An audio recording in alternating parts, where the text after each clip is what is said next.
فرشتوں کو گناہ کرنے کا اختیار ہی نہیں ہے، نہ روح گردانی کرنے کا اختیار ہے، بلکہ صرف اور صرف اطاعت ہی کرنا ہے، اس کے علاوہ ان کو کچھ معلوم ہی نہیں ہے، یہ فرشتے ہیں۔ اسی واسطے فضائل کے اعتبار سے یہ فرشتے جہاں حاضر ہوتے ہیں وہ دراصل اللہ کے حکم سے ہوتے ہیں، جہاں رحمت کے ہوتے ہیں تو وہاں رحمت برساتے ہیں، جہاں عذاب الہی کے ہوتے ہیں تو وہاں عذاب آتا ہے۔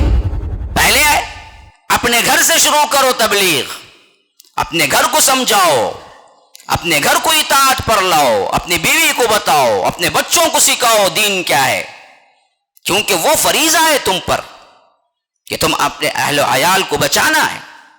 کس سے؟ جہنم کی آگ سے۔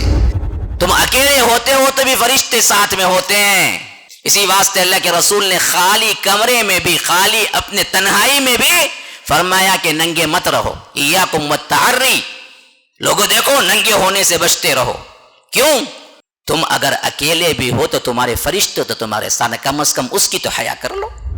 جس عمل پر سب سے زیادہ سخت ترین اور شدید ترین فرشتے اتارے گئے وہ کون سا عمل ہے معلوم ہے؟ وہ عمل ہے ہم جنس پرستی، جو کہ آج بہت عام ہو رہی ہے لڑکوں اور لڑکیوں میں، اور اس کو ایک فیشن سمجھا جا رہا ہے۔ بدترین قسم کا گناہ ہے، سب سے بدترین قسم کا گناہ، اور اس زرزمین پر اللہ تبارک و تعالی نے اس سے سخت ترین عذاب کسی کو نہیں دیا سوائے اس کے قوم لوط کو، جو بدبخت ہم جنس پرست قوم تھی، ہومو سیکشوالٹی میں آگے بڑھی ہوئی تھی۔ اسکار کے ساتھ جو باتیں لکھی ہوئی ہیں کہ اس کو فلاں تک نقصان نہیں ہوگا، صبح پڑے گا تو شام، اس میں اصل ایمان ہے، ایمان، اس ایمان کے ساتھ وہ پڑے گا تو وہ اثر ضرور آئے گا۔ خالد ابن الولید کو 100% ایمان تھا رضی اللہ عنہ، تو اللہ تبارک و تعالی نے انہیں بچایا۔ بالکل صحیح واقعہ ہے کہ اللہ تبارک و تعالی کے بعض فرشتے صرف خاص اس واسطے ہوتے ہیں کہ اللہ تبارک و تعالیٰ کے لیے جمع ہونے والے، اللہ کے ذکر کے لیے جمع ہونے والے وہ لوگ کہاں ہیں جہاں پر ہم بھی جا کر شامل ہو جائیں، اس کے لیے خاص فرشتے ہیں۔ ان بدبختوں نے، بریلویوں نے کیا کیا؟ اسی کو کیا کیا کہ ذکر کی محفلوں میں، دیکھو حدیث میں آیا ہے ذکر کی محفلوں میں فرشتے نازل ہوتے ہیں، اس واسطے ہم بدعتی ذکر شروع کریں گے، اللہ اللہ اللہ اللہ اللہ کا ذکر کہاں ہوا تھا پوری سیرت میں؟ مجھے ایک حدیث بتلا دو۔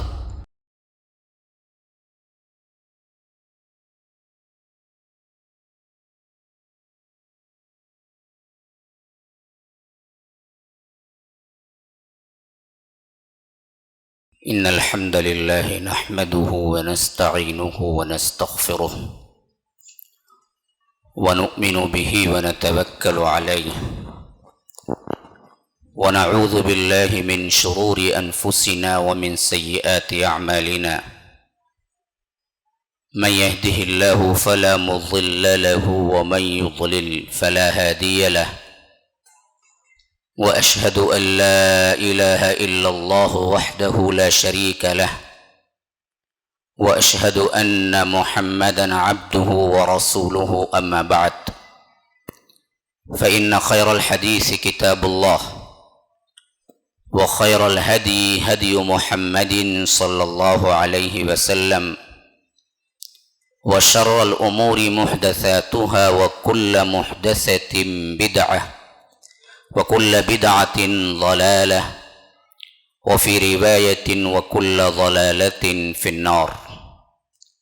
فأعوذ بالله السميع العليم من الشيطان الرجيم من همزه ونفثه ونفخه، إن الذين قالوا ربنا الله ثم استقاموا تتنزل عليهم الملائكة ألا تخافوا ولا تحزنوا وأبشروا بالجنة التي كنتم توعدون، نحن أولياؤكم في الحياة الدنيا وفي الآخرة، ولكم فيها ما تشتهي أنفسكم ولكم فيها ما تدعون، نزلا من غفور رحيم۔ اللهم أرنا الحق حقا وارزقنا اتباعه، وأرنا الباطل باطلا وارزقنا اجتنابه، اللهم علمنا ما ينفعنا وانفعنا بما علمتنا وارزقنا علما، رب اشرح لي صدري ويسر لي أمري واحلل عقدة من لساني يفقه قولي۔ برادران اسلام، واجب الاحترام بزرگوں، دوستوں، عزیز ساتھیوں، لائق احترام ماؤں اور بہنوں، اللہ تبارک و تعالی نے مخلوقات تو بہت بنائی ہیں جس کا شمار ہو نہیں سکتا، بے شمار مخلوقات ہیں، اور زمین کے بھی ہیں، سمندر کے بھی ہیں، اور آسمانوں کے بھی ہیں، پتہ نہیں اور کون سے سیارے اور کون سی جگہ رب کے مخلوقات ہیں، لیکن ان سب میں انتہائی اہم اور جن کا ذکر زیادہ تر قرآن میں آیا ہے وہ 3 مخلوقات ہیں۔ ایک وہ مخلوق ہے جو انسان کہلاتی ہے، اور ایک دوسری مخلوق ہے جو فرشتہ، ملک یا ملائکہ اس کی جمع ہے، وہ کہلاتی ہے، اور تیسری مخلوق وہ ہے جو جن کہلاتی ہے۔ ان کا ذکر قرآن میں بہت ہوا ہے، اور ان میں سے 2 مخلوقات تو وہ ہیں جن کو رب نے عبادت کے لیے پیدا کیا اور ان کو اختیار بھی دیا، اور اس کے ساتھ ساتھ ان کو سزا بھی ہے، جزا بھی ہے۔ تیسری مخلوق اللہ رب العالمین نے طوعاً و کرہاً اطاعت ہی کے لیے پیدا کیا، جس میں اختیار ہے ہی نہیں۔ اور اس میں بیوٹی بھی دیکھیے، ایک مخلوق کا جو اصل مادہ ہے، اصل چیز جس سے وہ بنایا گیا ہے، وہ ہے رب العالمین نے مٹی، اور دوسری مخلوق ناری، آگ، تیسری مخلوق نوری، نور۔ تو ایک تو مٹی سے بنایا، ایک نار سے بنایا، ایک نور سے بنایا، اور یہ تینوں چیزیں احادیث اور قرآن سے ثابت ہیں، جیسا کہ رب نے فرمایا کہ خلقہ من تراب ثم قال له کن فیکون، ہم نے بنایا آدم کو مٹی سے، پھر کہا کہ ہو جا تو وہ ہو گیا۔ اور اسی طرح فرمایا جنوں کے سلسلے میں وَلَقَدْ خَلَقْنَا الْإِنسَانَ مِنْ صَلْصَالٍ مِّنْ حَمَإٍ مَّسْنُونٍ وَالْجَانَّ خَلَقْنَاهُ مِنْ قَبْلُ مِنْ نَارِ السَّمُومِ، ہم نے کھنکھناتی ہوئی گارے کی مٹی سے انسان کو بنایا، اور اس سے پہلے ہم آگ سے جنات کو پیدا کر چکے تھے۔ تو معلوم ہو گیا کہ مٹی سے حضرت انسان کے آنے سے پہلے ملائکہ اور جن بن چکے تھے، کیونکہ جنات کے لیے اللہ تبارک و تعالی نے فرمایا کہ من قبل من نار السموم، اس سے پہلے ہو گیا وہ، تو انسان آنے سے پہلے جن تو تھے ہی، اور یہ بات تو کئی احادیث سے ثابت ہے کہ جنات سے پہلے ہی ملائکہ تھے، تو شاید اس سے پہلے ملائکہ، اور ملائکہ کس چیز سے بنے، اس سلسلے میں گفتگو اللہ کے رسول صلی اللہ علیہ وسلم کی احادیث میں بڑی ہی واضح طور پر فرمایا گیا کہ ان اللہ خلقہم من نور، کہ اللہ تبارک و تعالی نے انہیں نور سے پیدا کیا۔ تو یہ 2 مخلوقات جو مکلف بھی ہیں، جن کو سزا اور جزا ہے، وہ تو دراصل اللہ تبارک و تعالی نے اختیار دے کے پیدا کیا، اور ایک مخلوق کو اختیار نہیں ہے۔ فرشتوں کو گناہ کرنے کا اختیار ہی نہیں ہے، نہ روگردانی کرنے کا اختیار ہے، بلکہ صرف اور صرف اطاعت ہی کرنا ہے، اس کے علاوہ ان کو کچھ معلوم ہی نہیں ہے، یہ فرشتے ہیں۔ اسی واسطے فضائل کے اعتبار سے یہ فرشتے جہاں حاضر ہوتے ہیں وہ دراصل اللہ کے حکم سے ہوتے ہیں، جہاں رحمت کے ہوتے ہیں تو وہاں رحمت برساتے ہیں، جہاں عذاب الہی کے ہوتے ہیں تو وہاں عذاب آتا ہے۔ تو میرا خصوصی عنوان کہ اعمال ایسے کہ فرشتے اتریں، اس واسطے اہمیت کا حامل ہے کہ فرشتے جب بھی اترتے ہیں اپنی مرضی سے نہیں اترتے، ان کی فضیلت ہے۔ اب ہم وہ اعمال کی طرف جائیں جہاں پر اللہ کے رسول صلی اللہ علیہ وسلم نے یا قرآن میں ذکر آئے ہیں، اس سے پہلے میں فرشتوں کے سلسلے میں عقائد کے تعلق سے چند باتیں آپ کے سامنے رکھ دوں۔ ابھی تو تمہید باندھ رہا ہوں، آپ کتنا سننے کی کنڈیشن میں ہیں وہ دیکھوں گا، پھر اس کے بعد بات کو بڑھاؤں گا۔ نہیں کہتے ہیں کہ مولوی صاحب بہت سن لیا تو مجھے بھی بہت کام ہے، اللہ اللہ خیر صلی اللہ، آپ بھی جائیں ہم بھی جاتے ہیں، لیکن واقعتاً آپ سننے کے لیے بیٹھے ہوئے ہیں، ایک مضمون لے کے جانا چاہتے ہیں تو ذرا ٹیکا وغیرہ سے فارغ ہو جائیں۔ ہاں بہت امت ٹیکا لے چکی ہے، بہت سوئی ہے، بہت سوئی ہے۔ آج ٹیکا لینے کی نہیں ہے بلکہ سہارا دینے کی ضرورت ہے، سہارا لینے کی نہیں ہے۔ امت پر بڑی قسم پرسی کا عالم ہے آج، اور خاص کر وہ نوجوان جو آج سہارا دے سکتے ہیں وہ آگے 1-2 گھنٹہ، آدھا 1 گھنٹہ نہیں بیٹھ سکتے، تو پھر تو اللہ تبارک و تعالیٰ کی قسم کیا کام کر سکیں گے؟ تو مضمون سننا ہے تو اس حیثیت سے بیٹھیں۔ ہاں جو معذور ہیں، جن کو ضروری ہے، وہ لگا لیں ٹیکا، کوئی مسئلہ نہیں ہے، لیکن جہاں آپ کو ٹیکا ہے وہاں کیا ہے، سیدھے سیدھے جنت کی بھی سیر ہو جاتی ہے، انسان پھر کیا ہے یہاں سے وہاں پہنچ جاتا ہے، کبھی عالم ارواح میں گھومتا ہے تو کبھی عالم برزخ میں بھی گھومتا ہے۔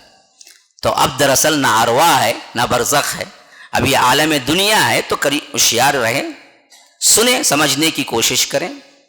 تو غرض کہ میں بتا رہا تھا، فرشتوں کے اعتبار سے سب سے اہم ترین چیز یہ سمجھنا چاہیے کہ اللہ کی یہ وہ مخلوق ہے جو اللہ تبارک و تعالی نے کن سے پیدا کی، اور نہ ان کے اندر شادی بیاہ ہے، نہ ان کی نسلیں بڑھتی ہیں۔ اللہ نے جس کو فرشتہ بنایا وہ فرشتہ ہے، اور رب العالمین نے ان کا ذکر جہاں بھی کیا ہے اطاعت کے اعتبار سے سب سے اہم ترین پہلو ذکر کیا ہے، جیسا کہ فرمایا سورہ تحریم کے اندر، یا ایھا الذین آمنوا قوا انفسکم واہلیکم نارا وقودھا الناس والحجارہ علیہا ملائکۃ غلاظ شداد لا یعصون اللہ ما امرہم ویفعلون ما یؤمرون۔ دیکھو لوگوں، خاص کر ایمان والو، اپنے آپ کو جہنم کی آگ سے بچاؤ اور اپنے اہل و عیال کو بچاؤ۔ قوا انفسکم واہلیکم نارا، تو اصل مقصد یہ ہے کہ تم اپنے آپ کو بھی بچاؤ، اپنے اہل و عیال کو بچاؤ۔ ہاں نماز روزے تو چل رہے ہیں مولوی صاحب کے، حج پہ حج، عمرے پہ عمرے ہو رہے ہیں، داڑھی ماشاءاللہ بڑی ہوئی ہے، نصف ساخت تک کیا ہے اظہار بھی ہے، لیکن گھر میں ٹی وی بھی ہے، بچے کیا ہیں موویز بھی دیکھ رہے ہیں، بیوی کیا ہے نماز سے بالکل بیگانہ ہے، میوزک چل رہی ہے، باہر نکلتے ہیں تو بڑے اللہ والے ہیں، بڑے کیا ہیں نمازی، روزے دار، تقوی ہے، گھر کے اندر داخل ہوں تو نہ تقوی ہے نہ تقوی ہے۔ یہ نہیں ہے، تمہارے بچانے کے بعد سب سے پہلی ذمہ داری تم پہ آتی ہے تو تمہارے گھر، اس کو بچاؤ۔ باہر تبلیغ، باہر دعوت بعد میں، پہلے اپنے گھر سے شروع کرو تبلیغ، اپنے گھر کو سمجھاؤ، اپنے گھر کو اطاعت پر لاؤ، اپنی بیوی کو بتاؤ، اپنے بچوں کو سکھاؤ دین کیا ہے، کیونکہ وہ فریضہ ہے تم پر کہ تم اپنے اہل و عیال کو بچانا ہے۔ کس سے؟ جہنم کی آگ سے، فرمایا جہنم کی آگ سے۔ قوا انفسکم واہلیکم نارا وقودھا الناس والحجارہ، جو جہنم تیار ہوئی ہے اس کا ایندھن جس سے جلنا ہے وہ کیا ہے؟ لوگ اور پتھروں سے ہم اس کا ایندھن بنائیں گے۔ یا رب اللہم سلم، اللہ بچائے رکھے۔ ہاں اللہ کہتا ہے کہ ہم اس آگ کو بھڑکائیں گے، کن سے؟ جہنم کے اندر پتھروں کو بھی ڈالیں گے اور انسانوں کو بھی ڈالیں گے، وہ انسان جل کے اصل میں ایندھن فراہم ہوگا۔ ہاں وہ جسم جو اللہ تبارک و تعالی کا انکاری تھا، مشرک تھا، ملحد تھا، کافر تھا، معصیت میں پڑا ہوا تھا، گمراہ تھا، اس کو ہم ڈال کے جہنم کا ایندھن بھڑکائیں گے۔ وقودھا الناس، جس کا ایندھن بنیں گے لوگ، والحجارہ، پتھر، اور اس پر کون مقرر ہیں؟ میرے اپنے بندے مقرر ہیں، علیہا ملائکہ، فرشتے، ملک ایک فرشتہ، اس کی جمع ہے ملائکہ، یاد رکھیے، یہ تھوڑا سا کیا ہے عربی سے بھی واقفیت حاصل کریں۔ سنگولر جو ہے اسے کہتے ہیں ملک، اس کا پلورل جو ہے ملائکہ۔ فرمایا کہ علیہا ملائکہ، اس پر میرے ملائکہ ہیں، فرشتے ہیں، کیسے ہیں؟ غلاظ شداد، ہاں ہم جو کہتے ہیں نا جی اردو میں غلیظ، ہم ناپاک کو غلیظ بولتے ہیں، یہ اردو کا لفظ ہے، لیکن جب یہ عربی میں استعمال ہوتا ہے کہ غلاظ غلیظ کی جمع ہے، غلاظ غلیظ جسے کہتے ہیں نا ہم اردو میں، لیکن یہ معنی میں استعمال نہیں ہوتا عربی میں. غلیظ اصل میں عربی میں استعمال ہوتا ہے سختی کے لیے، ناپاکی کے لیے استعمال نہیں ہوتا. نجاست کے لیے ہم کہتے ہیں کہ بڑا غلیظ ہے بھائی وہ آدمی. یاد رکھیے یہ اردو کا کیا ہے، کارنامہ ہے. عربی میں وہ معنی نہیں ہوتا، عربی میں معنی ہوتا ہے سخت، اس کی جمع ہے غلاظ، کہ یہ فرشتے بڑے سخت ہوتے ہیں جہنم کے. علیہا ملائکۃ غلاظ شداد، بڑے شدید بھی ہیں بڑے سخت بھی ہیں. ہاں کسی کو جہنم کے اٹھا کے پھینکنے کے لیے ان پہ ترس کبھی نہیں آئے گا، ارے بڑی خوبصورت بچی ہے نا اس کو کیسے پھینکوں، کوئی نہیں ترس آئے گا. اللہ حکم دے چلے. کوئی خوبصورت لڑکا ہے نا، ارے یہ تو کیا ہے بہت اچھا دکھ رہا ہے نا اس کو کیسے پھینکو، نہیں، رب کا حکم ہے یہ جہنمی ہے پھینکو اٹھا کے. ہاں اسی لیے اللہ کے رسول صلی اللہ علیہ وسلم نے دیکھا جنت کے فرشتے کو تو پوچھا یہ کون ہے، ان کا نام رضوان ہے، مسکراتے چہرے والا. اور مالک کو دیکھا جو جہنم کے داروغہ ہیں، بڑے سخت تھے، پوچھا یہ کون ہے، کہا کہ یہ مالک ہیں جہنم کے داروغہ ہیں، اور ان کا کام ہنسنا نہیں ہے، انہوں نے زندگی میں کبھی ہنسا نہیں ہے. ہاں کام ہی نہیں ہے ان کا، وہ ان کو پتہ ہی نہیں ہے، ان کو صرف یہی پتا ہے کہ اللہ کا حکم ہو تو اٹھا کے پھینکے. علیہا ملائکۃ غلاظ شداد لا یعصون اللہ ما امرہم، اللہ کے کسی بھی امر، اللہ کے کسی بھی حکم کو وہ کبھی نہیں ٹالتے، کبھی نہیں انکار کرتے، کبھی معصیت نہیں کرتے، کبھی گناہ نہیں کرتے. وَيَفْعَلُونَ مَا يُؤْمَرُونَ، جو حکم انہیں ملتا ہے کر گزرتے ہیں. یہ سوال ہی نہیں پیدا ہوتا کہ اللہ کیوں، سوال نہیں پیدا ہوتا فرشتوں کو ایسا بھی کرنا کیا، اتنا سخت حکم ہے نا، نہیں سوال ہی نہیں. اللہ کے یہ وہ بندے ہیں جو صرف اطاعت پر ہیں، جو حکم انہیں دیا جاتا ہے وہ کر گزرتے ہیں، بس مسئلہ ختم. بل عباد مکرمون، یہ بڑے مکرم بندے ہیں اللہ کے. اللہ تعالیٰ دوسری جگہ کہتا ہے فرشتے کون ہیں، بل عباد مکرمون، بڑے ہی مکرم. ہاں جیسے ابھی میں نے پڑھایا سورہ عبس میں فرمایا صحیفے کے اعتبار سے قرآن کی اہمیت کے انہا تذکرہ فمن شاء ذکرہ فی صحف مکرمہ، یہ بڑے مکرم صحیفے ہیں، مرفوعات مطہرہ، اونچے اور بڑے ہی پاک، بِأَيْدِي سفرہ، مکرم بندوں کے ہاتھوں میں، یعنی لوح محفوظ پہ اٹھائے ہوئے جو لوگ ہیں وہ اللہ کے وہ فرشتے ہیں جو بڑے مکرم ہیں. بِأَيْدِي سفرہ کرام بررہ، کرام کریم کی جمع، کرام بررہ، بڑے پاکیزہ تر اور بڑے ہی پاک باز ہاتھوں میں ہے یہ قرآن جو لوح محفوظ میں رب العالمین نے فرشتوں کو دے رکھا ہے کہ وہاں تم اس کو محفوظ رکھو. تو یہ فرشتوں کا ایک چھوٹا سا تعارف ہے کہ اللہ کے وہ بندے ہیں جو معصیت کبھی کرتے ہی نہیں، ان کو معلوم بھی نہیں ہے کہ معصیت کیا ہے، اور رب کے بڑے مکرم بندے ہیں، اور یہ بندے اللہ کے حکم سے ہی ہر کام کرتے ہیں.